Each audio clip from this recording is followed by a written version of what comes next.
یو ورځ عیسی تعلیم ورکولو او فریسیان او د شرع عالمان ورته هم نږدې ناستو چې د گلیل د یهودیا او د یروشلم د هر کلی نه راغلیو او د مالک خدای د شفا ورکولو قوت داغه سره و.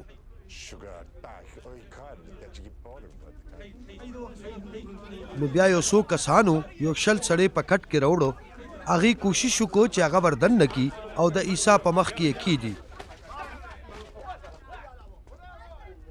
خو ګڼه دومره زیاته وه چې هیڅ لاره ونه مونته.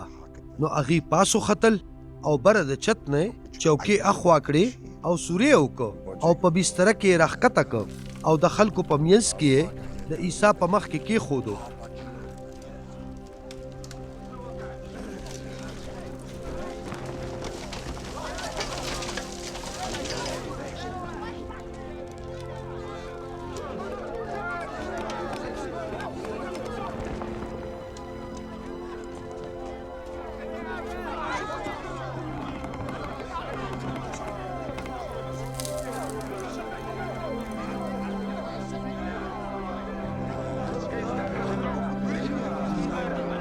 کله چې عیسی د هغې ایمان ولیده نو ویې فرمایل ګرانه ستا ګناهونه معاف شول.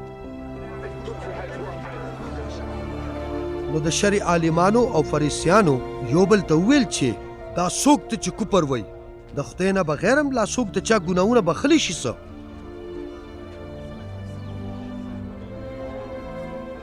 خو عیسی د دې په خیال پوه و چې دوی څه خیال کوي. نو جواب یې ورکړ چې تاسو په خپلو زړونو کې داسې خیالونه ولې راولئ؟ آیا دا اسانه خبره ده چې ووایي چې ګناهونه دې معاف شو او که دا چې ووایي چې پاسه او وګرځه؟ خو دا ځکه چې تاسو په دې پوه شئ چې ابن آدم سره په دنیا کې د ګناهونو د بخښلو اختیار هم شته. هغه شل سړي ته یې وفرمایل چې زه تا ته وایم چې پاسه او بستره دې واخله او کور ته ځه.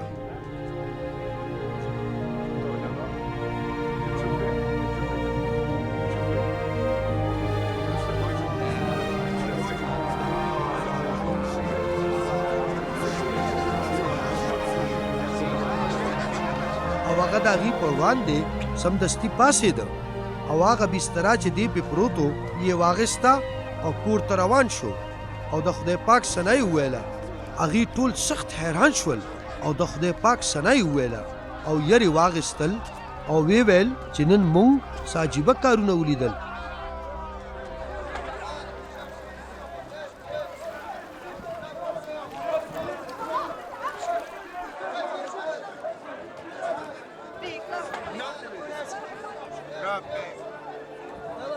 وروسته چې بیا عیسی بهر لاړو نو هغه لیوي نومې یو معصولچي ولیده چې د معصول په کرسۍ ناست و.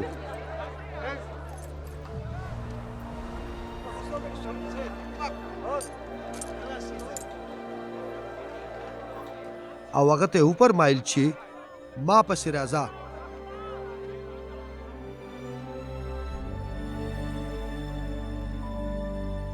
او هغه پاسېده، هر څه یې پرېښودل او په هغه پسې روان شو. بیا وروستو لیوي په خپل کور کې د عیسی لویه مېلمستیا وکړه. په دې مېلمنو کې ګڼ معصولچیان او نور خلک هم شریک وو. فریسیانو او د هغې د فرقې د شرع عالمانو د عیسی مریدانو ته دا ګیله وکړه چې تاسو د معصولچیانو او ګناهګارو سره ولې یو ځای روټۍ خورئ؟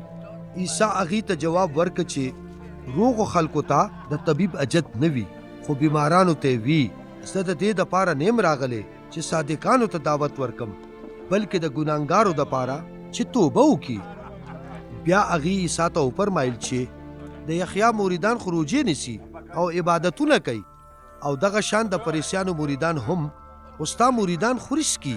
عیسی جواب ورکړ ولې تاسو په جنجیانو هغه وخت روژه نیولی شئ کم وخت چې زلمی د هغې سره وي، خو یو وخت به راشي چې زلمی به د دې نه بوتلی شي او دغه وخت به دې روژې نیسي. عیسی هغې ته دا مثال هم وفرمایلو چې هېڅوک هم د نوې چوغې نه د دې دپاره ټوټه نشلی چې زړه پې پیوند کړي.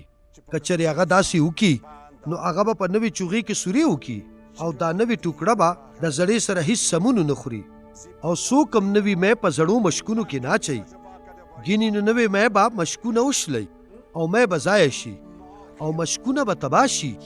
نو پکار دی چې نوې مې په نوو مشکونو کې واچولی شي او هر چا چې زاړه مې څکلي وي د نوو میو خواهش به نه کوي، ځکه چې هغه وایي چې زاړه ښه دي.